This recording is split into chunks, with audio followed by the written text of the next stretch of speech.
Nagtataka si Musen kung talagang habang bata pa ang ating bida, baka nga raw kaedada niya talaga ito at mukha lang itong bata. Sinabihan naman ni Muyinyi ang kanyang ama ng anong araw ang mga naiisip nito. 20 taon pa nga lang daw ang edad ni Zofan at hindi pa rin ganoong katagal ang lumilipas noong magdaos ito ng huli nitong kaarawan.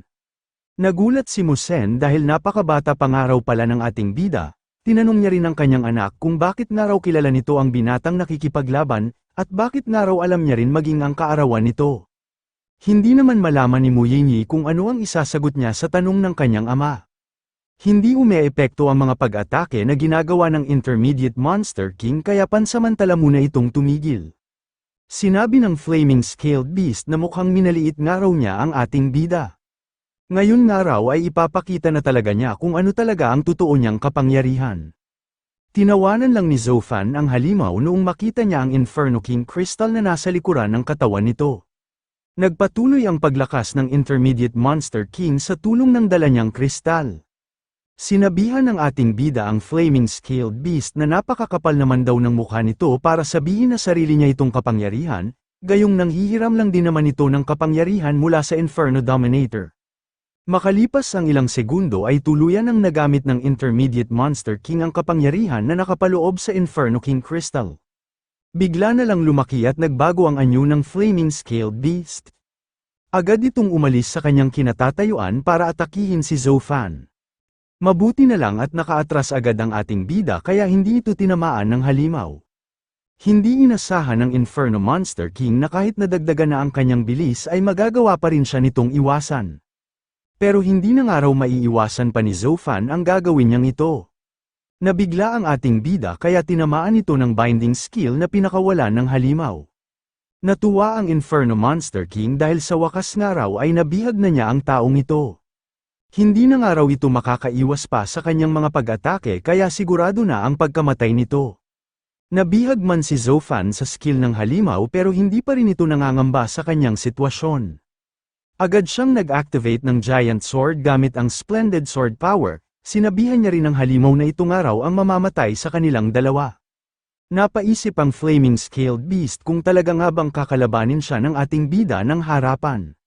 Sa tulong nga raw ng Inferno King Crystal ay may lakas na siya ngayon ng isang peak Intermediate Monster King. Sigurado nga raw ang pagkamatay ng taong ito kapag patuloy pa rin siya nitong nilabanan. Agad na nakawala si Zofan sa skill ng halimaw noong pakawalan na nito ang kanyang pag-atake. Nabahala ang halimaw sa ginawang pag-atake ng ating bida. Nakaramdam din ito ng takot dahil nakikita niya sa katawan ni Zofan ang makapangyarihang aura ni Little Gray. Sinubukan ng Inferno Monster King na pigilan ang Giant Sword na pabagsak sa kanya. Pero hindi sapat ang kanyang kapangyarihan para pigilan ang ganoong kalakas na pag-atake. Hindi makapaniwala si Musen sa kinahinatnan ng pinapanood niyang laban. Nawasak ang malaking bahagi ng lugar kung saan tumama ang pag-atake ni Zofan. Nabahala si Moshi at napatanong kung sa ganoon lang ba raw talaga mamamatay ang kasabwat nilang halimaw. Noong mawala ang usok ay doon na nila nakita ang kalagayan ng Flaming Scaled Beast, hindi na ito kumikibo at wala na rin ang halos kalahati ng katawan nito. Sinabi ni Moshi na imposible nga raw ito. Isang araw Intermediate Monster King ang Flaming Scaled Beast kaya paano ito matatalo ng isa lamang Novice War God? Lumapag sa ibaba si Zofan para siguraduhin kung patay na ba talaga ang kalaban niyang halimaw. Bago niya ito nilapitan ay sinabihan niya muna si Moshi na agad niya nga raw itong papatayin kapag nagpatuloy pa ito sa pagsasalita. Natumba sa kanyang kinatatayuan si Moshi nang dahil sa sobrang takot nito sa ating bida.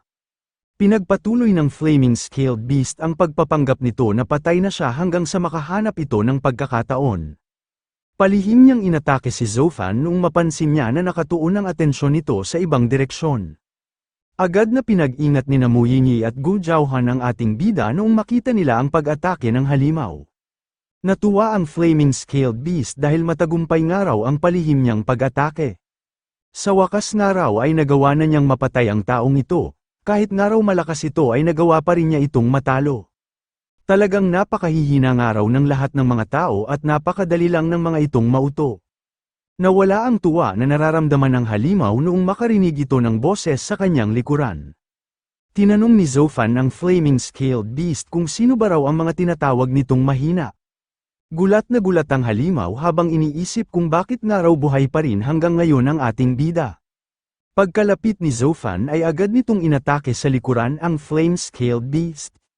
Hindi na nakagalaw ang halimaw matapos itong mapuruhan ng ating bida. Pero agad ding napansin ni Zofan na nagpapanggap lang ulit ang halimaw dahil kaunti pa nga lang daw ang nababawas sa HP nito. Naisip ng ating bida na mukhang alam na nga raw niya kung bakit nagagawa pa rin itong mabuhay matapos ang mga tinamo nitong pinsala. Nabahala ang Flaming Scaled Beast dahil mukhang nadiskubre ng araw ng ating bida ang kanyang sekreto. Agad na isinara ng halimaw ang kanyang likuran upang itago ang dala niyang Inferno King Crystal. Sinabihan ni Zofan ng halimaw nang nagpapatawa nga raw ito, kahit anong araw ang gawin nito ay kamatayan lang ang kanyang magiging wakas. Ini-activate ng ating bida ang kanyang Splendid Sword Power at muling inatake ang likuran ng Flaming Scaled Beast. Napaisip ang nagdurusang halimaw kung anong klase raw ng kapangyarihan ang ginagamit ng kalaban niyang tao. Isang araw siyang intermediate level Monster King pero nagagawa siya nitong masuppressed at napipigilan din ito ang kanyang paggalaw. Pakiramdam niya nga raw ay hindi niya ito maaaring labanan, ganoong-ganoon rin daw ang nararamdaman niya sa tuwing nakakaharap niya ang Inferno Dominator. Naguguluhan ng halimaw kung bakit daw nakakaramdam siya ng nakakakilabot na aura mula sa isang tao. Hindi makapalag ang Flaming Scaled Beast dahil kasalukuyan itong nasa ilalim ng Transcendental Suppression ng Resonance Link ni Zofan at Little Gray. Hindi makapaniwala ang nanunood na si Mosen dahil napakadali nga lang daw na tinatalo ng binatang ito ang isang intermediate level Monster King. Paano nga raw ito nagagawa ng ating bida gayong isa pa lang itong Novice War God? Nakaramdam ng takot si Mushi dahil nakakakilabot nga raw ang ating bida. Hangang-hanga naman sina Mu Yinyi at Gu Zhaohan sa lakas na ipinapakita ni Zofan. Nakatanggap ang ating bida ng notification mula sa kanyang War God system na matagumpay na raw niyang napatay ang Intermediate Beast King na Flaming Scaled Beast. Sa labang ito ay nakakuha raw ulit si Zofan ng isang Inferno King's Crystal. Nagsalita si Zofan at sinabi na sa wakas nga raw ay napatay na niya ang halimaw na ito. Nagulat sina Fan Zhongxiong noong maramdaman nito ang pagkawala ng aura ng Flaming Scaled Beast. Hindi naman makapaniwala si Muyan na agad na mamamatay ang kasama nilang halimaw. Naisip ni Fan Zhongxiong na nagawa nga raw mapatay ni Zofan ang isang intermediate level Monster King kahit na nasa Novice War God realm pa lang ito. Hindi niya nga raw akalain na magkakaroon nito ng ganoong lakas. Kung alam niya nga raw na mangyayari ito, dapat nga raw noong bata pa lang si Zofan ay pinatay na niya ito. Umatake si Mu Shanjuo at sinabihan si Fan Zhongxiong nang saan ba raw ito nakatingin, bakit nga raw napupunta sa iba ang atensyon nito habang nasa gitna pa ito ng kanilang laban. Pagkadepensa ni Fan Zhongxiong ay sumagot ito kay Mu Shanjuo at sinabi na lalabanan niya nga raw ito hanggang kamatayan. Tumilapon papalayo si Chi Fei matapos nitong tamaan ng isang malakas na pag-atake. Naisip ni Muyan na kanina pa nga raw siyang pinipigilan ng Novice War God na ito. Sinabihan niya si Chi Fei na tingin ba raw nito ay magagawa rin siyang matalo ng isang Novice War God gaya na lang ng nangyari sa Flaming Scaled Beast. Huwag nga raw itong mangarap dahil ito nga lang daw ang mamamatay sa kanilang dalawa. Nainis si Chi Fei dahil iniinda pa rin daw niya hanggang ngayon ang mga dating sugat na nakuha niya sa dati niyang pakikipaglaban. Mukhang hindi na nga raw niya maiiwasan pa ang sunod na pag-atake ni Muyan.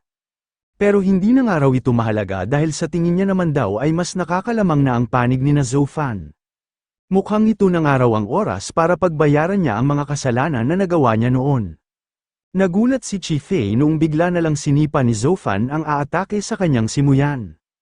Sinabihan ng ating bida si Chi Fei nang wag nga raw itong mawalan ng pag-asa. Tutulungan niya nga raw ito para matalo na nila ang matandang traidor. Nabuhayan na muli ng loob si Chi Fei, magsanib puwersa na nga raw sila at nang matalo na nila ito. Kung kanina lang ay nakakalamang pa si Muyan sa kanyang pakikipaglaban, ngayon ay hirap na ito dahil sabay siyang inaatake ni Chi Fei at Zofan.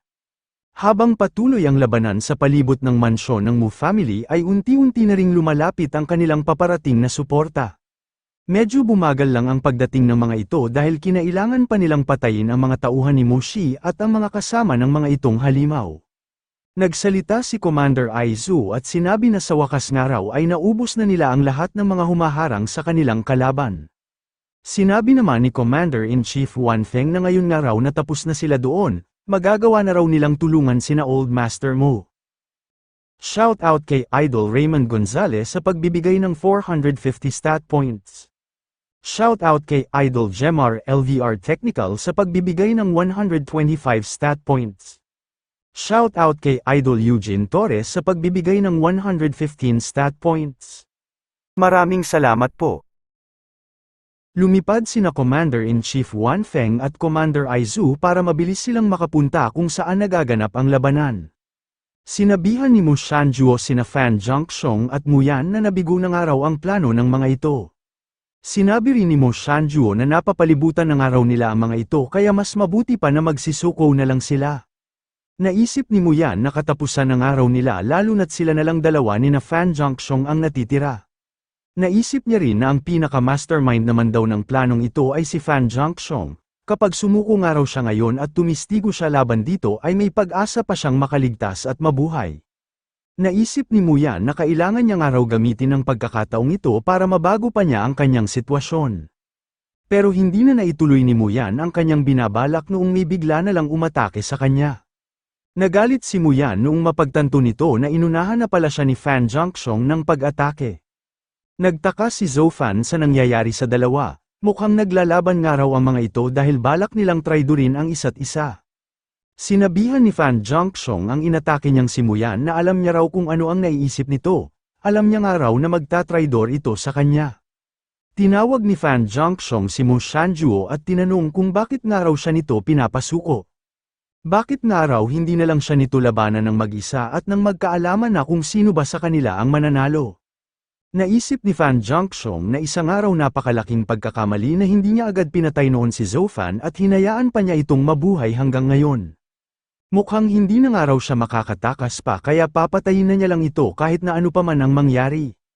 Ibinuhos ni Fan Zhongxiong ang natitira nitong lakas para atakihin ang ating bida, mabuti na lang at nakapaghanda si Zhou Fan at agad na naipangdepensa ang kanyang espada.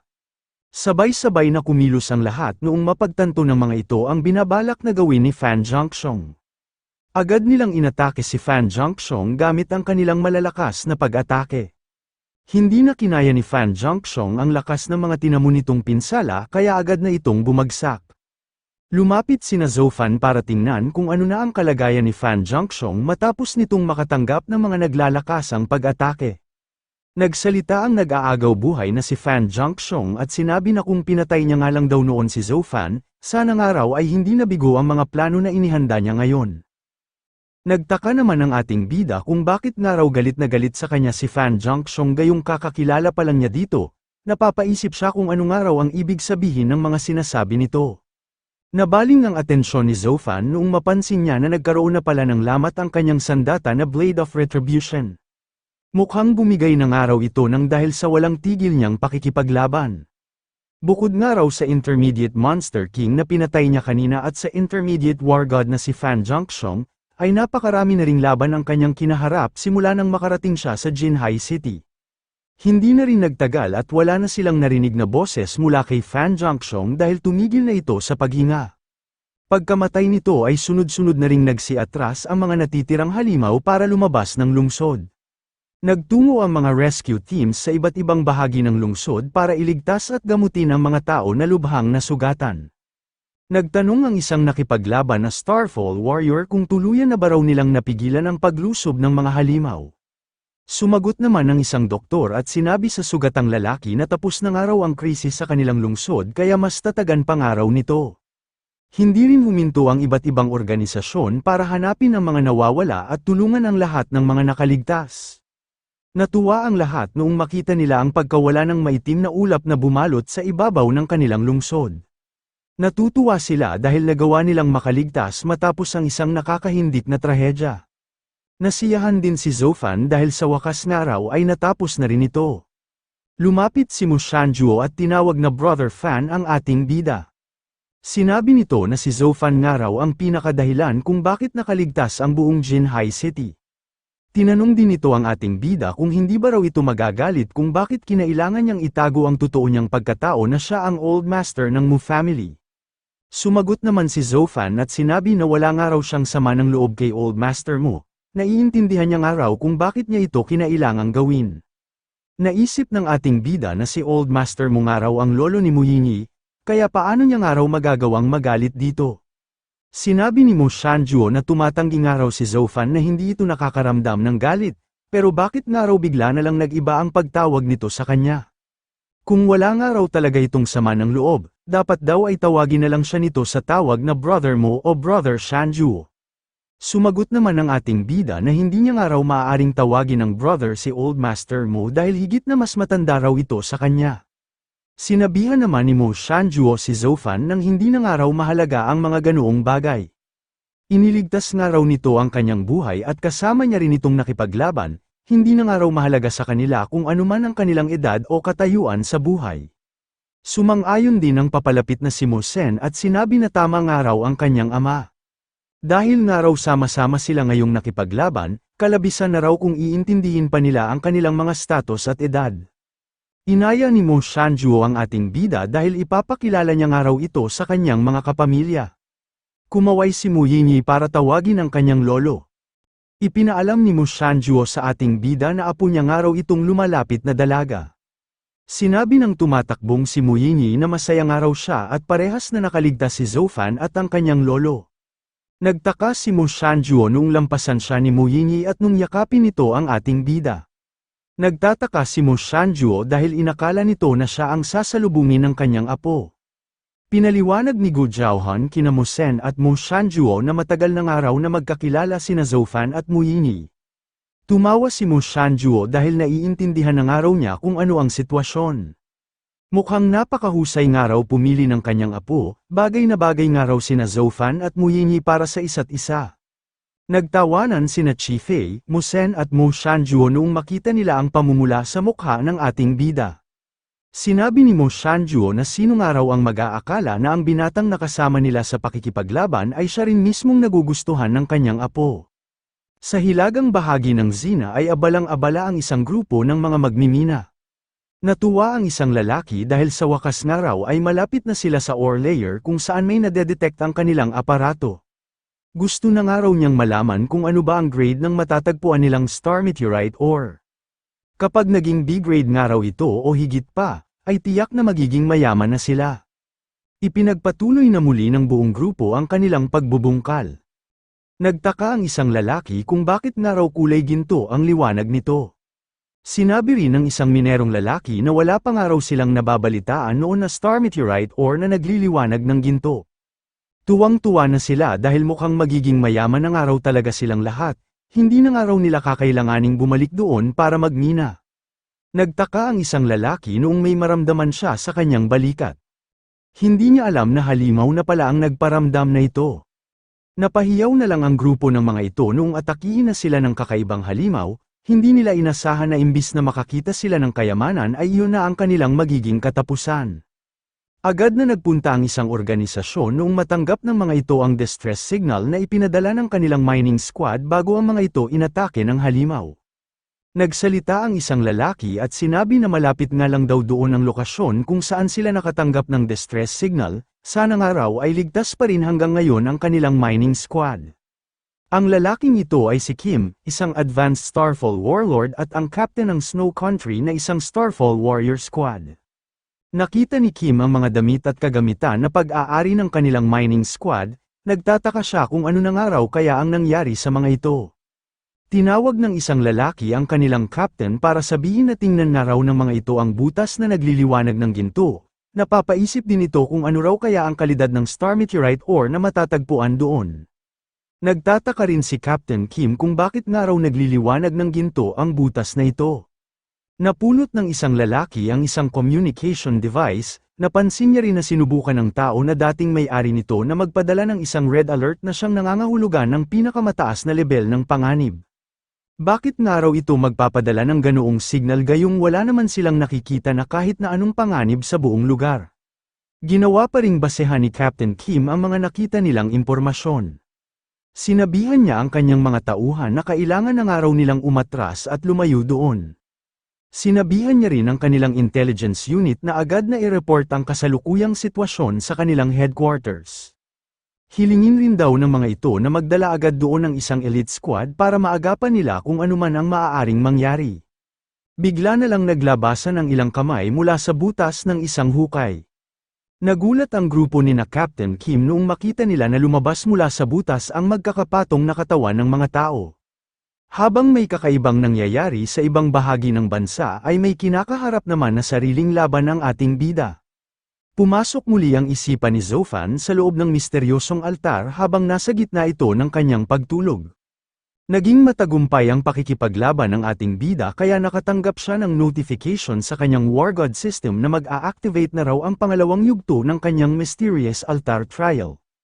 Ang nilalaman ng pangalawang yugto ng kanyang pagsubok ay kailangan niya raw makapunta sa pinakaibabaw ng altar. Makakakuha nga raw ito ng 50 attribute points bilang bonus sa tuwing makakaakyat ito ng isang baitang.